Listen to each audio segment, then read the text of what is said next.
Lho ya apik iki. Apik nggih ngoten niku. Wong budaya kok. Nggih. Ora dimusnahkan iku wong sekawan. Dan janji sama Allah tidak mengulanginya.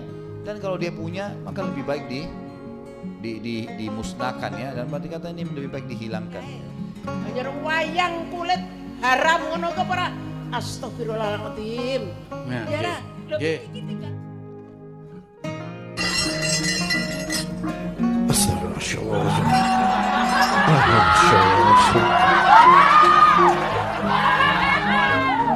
Lho, Nggih. iki tinggalane nenek moyang Kang Suwargi, tinggalane para wali. Nggih. Lho, kok mengar dimusnahke? Apa paling Jangan kita balik. Jangan budaya diislamkan. Susah.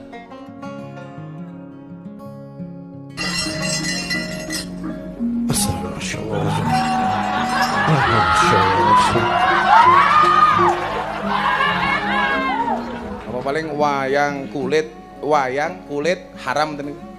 Paling Gamelan. wayang kulit babi paling niku haram. Enak kulit melinjo. Mungkin kok sekarang dengan prokes yang bisa kita lakukan ya kudu ditanggap. Lah niki lah masa Mengislamkan budaya ini repot karena budaya banyak sekali. Jadi, dimusnahkan.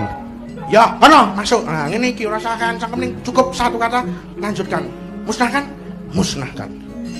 Karamallahu taala.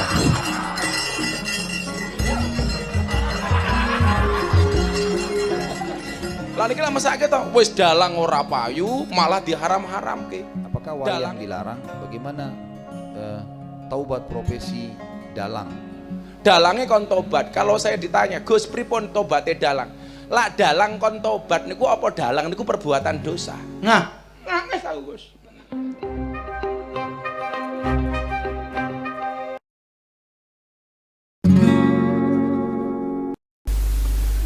Penjelasan Gus Miftah dianggap sindir Khalid Basalamah usai gelar pentas wayang.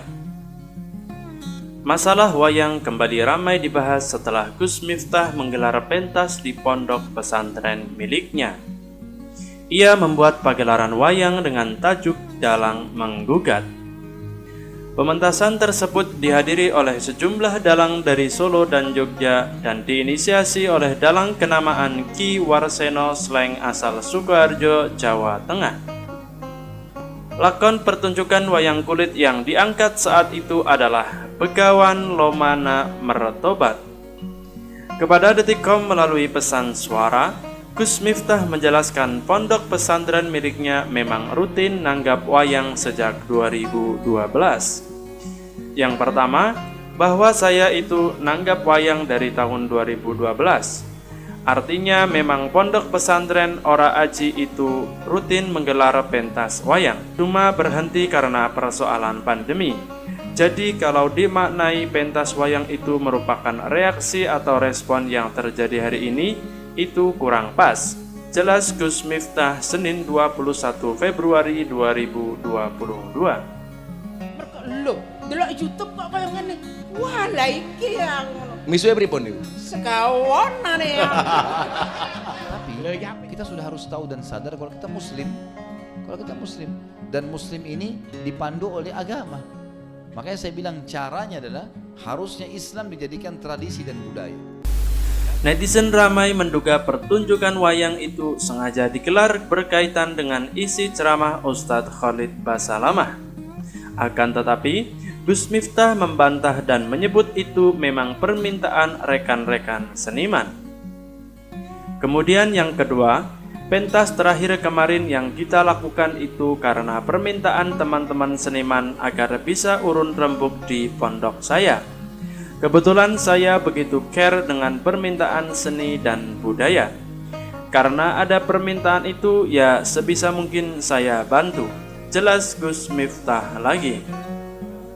Pementasan wayang itu menuai kontroversi hingga nama sang ustadz menjadi trending. Banyak netizen yang mengungkapkan Gus Miftah kebablasan melakukan hal itu. Dalam pementasan itu, Gus Miftah menyampaikan sebuah sajak yang juga diduga bentuk kritik untuk Khalid Basalamah. Gus Miftah memberikan penjelasan dan ingin menyampaikan adanya perbedaan pendapat itu sah-sah saja. Tidak ada yang melarang perbedaan pendapat soal kritik ilmu. Kalau yang viral atau trending tentang sajak saya, kalau soal kritik ilmu atau perbedaan pendapat dalam ilmu itu suatu yang sangat lumrah. Jadi sah-sah saja. Kalau sajak yang saya buat itu tanggung jawab saya penuh. Tapi kalau atraksi dalam pentas wayang itu merupakan domainnya dalang, bukan saya, kata Gus Miftah. Harusnya kita tinggalkan. Kalau masalah taubat, ya taubat nasuha kepada Allah SWT dengan 3 syarat yang sudah kita tahu. Meninggalkan dosa itu seketika, menyesal dan janji sama Allah tidak mengulanginya. Dan kalau dia punya, maka lebih baik dimusnahkan ya. Dan berarti kata ini lebih baik dihilangkan. Nggih jenengan niku nangis ora mergo ora kon bertobat. Masa tidak bisa? Oh ya jangan segitu, masa 5 real. Ini juga saya ini kerja dari pagi sampai pagi belum dapat ini. Ya udah saya undakkan ya. Undakkan itu bahasa apa mas? Saya kasih peningkatan. Insya Allah tidak saya musnahkan. Fa insya Allah asal kita ijab qabul nanti. Standar yang mana yang harus dipegangi? Berarti nanti akan ada ciri khasnya sendiri. Di Indonesia ada Islamnya sendiri, di Amerika ada sendiri Islamnya. Jadi ini jadi masalah. Padahal sebenarnya Allah tidak menginginkan itu. Allah sebagai pencipta menginginkan kita punya standarisasi. Ya mergo luwe. Ora ono sing nanggap niku. Jangan kita balik. Jangan budaya diislamkan, susah. Nangis. Nah, maka harus dibedakan mana budaya, mana agama.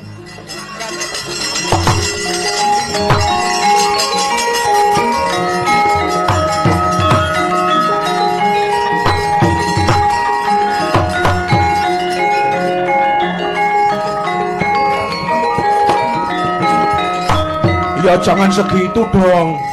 Ana cuma bawa 5 real. Pemimpin Ponpes Ora Aji itu menegaskan perbedaan pendapat lumrah terjadi. Namun, Gus Miftah mengatakan adanya oknum-oknum tak bertanggung jawab yang memancing suasana tidak kondusif. Persoalan orang berbeda pendapat kan lumrah-lumrah saja itu. Mungkin dalam satu hal saya tidak sepakat dengan Ustadz Khalid Basalamah, tetapi dalam satu hal yang lain bisa sependapat. Yang membesar-besarkan kan orang yang mencoba cari keuntungan dan memancing suasana di sini saja. Kita sudah terbiasa, jelas Gus Miftah. Adanya perbedaan pandangan dalam agama kembali ditegaskan Gus Miftah itu bukan hal baru. Dia juga memberikan contoh perbedaan pendapat soal haram dan mubah hukum merokok. Katakanlah menurut beliau haram, menurut saya tidak. Itu sah-sah saja. Salahnya di mana? Umat juga harus dewasa, tegasnya. Seperti halnya hukum merokok. Muhammadiyah mengharamkan, NU memubahkan. Biasa-biasa saja. Salahnya di mana? Ada anggapan saya tidak suka orang berjenggot. Loh, di mana? Saya juga berjenggot. Sama, cuma cara pandangnya saja yang beda.